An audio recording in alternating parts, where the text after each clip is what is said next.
اور تیسری چیز نوٹ کیجئے گا، وصدق بالحسنى، اللہ رب العزت نے جو احکامات نازل کیے ہیں، رسول اللہ نے جو کہہ دیا اس کی تصدیق. یہ تیسری خوبی تھی نا، جو لوگ شروع میں آئے تھے جب میں نے ان کی تفسیر بیان کی وہ جانتے ہیں.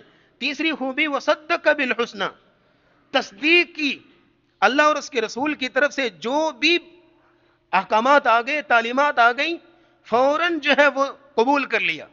رسول اکرم صلی اللہ تعالی وسلم نے جب پہلی مرتبہ دعوت لوگوں کے سامنے رکھی تھی تو اس وقت تقریباً ہر ایک نے کچھ نہ کچھ تردد کیا تھا، کچھ نہ کچھ تردد کیا. اچھا سوچتے ہیں، بتاتے ہیں بعد میں.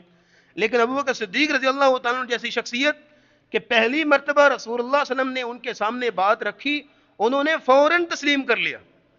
جیسے کہ انتظار کر رہے تھے کہ ابھی یہ محمد صلی اللہ علیہ وسلم کچھ بات بتائیں گے اور میں مانوں گا، فوراً تسلیم کر لیا. اور نبی کریم صلی اللہ تعالیٰ علیہ وسلم کا معراج کا واقعہ تو آپ نے کئی مرتبہ سنا ہوا، مصدق حاکم کا، کہ آپ معراج سے واپس آئے، صبح کا وقت تھا، آپ لوگوں کے درمیان موجود تھے اور آپ لوگوں کو اپنے معراج کا قصہ سنا رہے تھے کہ میں اس طرح جو ہے وہ بیت المقدس کی جو ہے وہ وہاں جا کے نماز پڑھائی، 7 آسمانوں کی سیر کی، سارا قصہ آپ لوگوں کو سنا رہے تھے. ابو جہل کو ایک ترکیب سوجی، کہتا ہے میں پتہ تو لگاؤں ذرا کہ اس کے ساتھی ابوبکر صدیق رضی اللہ تعالیٰ عنہ ان کا کیا حال ہوگا. ابوبکر صدیق کو ابھی اس واقعے کی خبر نہیں پہنچی تھی. ابو جہل ان کے پاس گیا اور جا کے رینڈملی پوچھتا ہے، بات کرتا ہے، کہتا ہے اچھا ابوبکر یہ بتائیے کہ اگر ایک شخص کہے کہ میں ایک ہی رات میں بیت المقدس گیا ہوں اور وہاں نماز پڑھ کے آ گیا ہوں ایک ہی رات میں، بتائیے ایسا ہو سکتا ہے؟ کہا جی ایسا تو نہیں ہو سکتا، بالکل ہی 40 راتوں کا سفر ہے، وہ ایک رات میں کیسے طے ہو سکتا ہے؟ ایسا تو ممکن نہیں ہے. تو کہہ لگا کے ہنسا.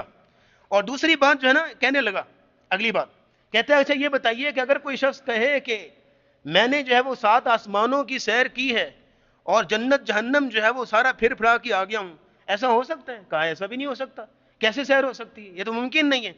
تو کہہ لگا کے ہنسا اور سمجھ گیا کہ میری بات بن گئی ہے. کہنے لگا تمہیں پتا ہے کہ یہ دونوں باتیں کس نے کہی ہیں؟ کہا جی کس نے کہی ہیں؟ کہا یہ تمہارے ساتھی محمد صلی اللہ علیہ وسلم کہہ رہے ہیں کہ آج رات میں نے اس طرح جو سیر کی. ابوبکر صدیق نے فوراً بولا وہاں پہ، کہا اگر اس ہستی نے کہا ہے تو دونوں کام ہو سکتے ہیں، اگر اس ہستی نے کہا ہے دونوں کام ہو سکتے ہیں.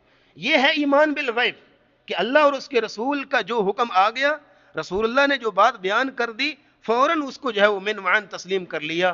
اس میں کسی قسم کا تردد نہیں ہے، کسی قسم کا توقف نہیں ہے، کسی قسم کا چونکہ چنانچہ اگرچہ مگرچہ نہیں ہے، بلکہ اللہ اور اس کے رسول کے حکم کو آگے رکھا، مقدم رکھا.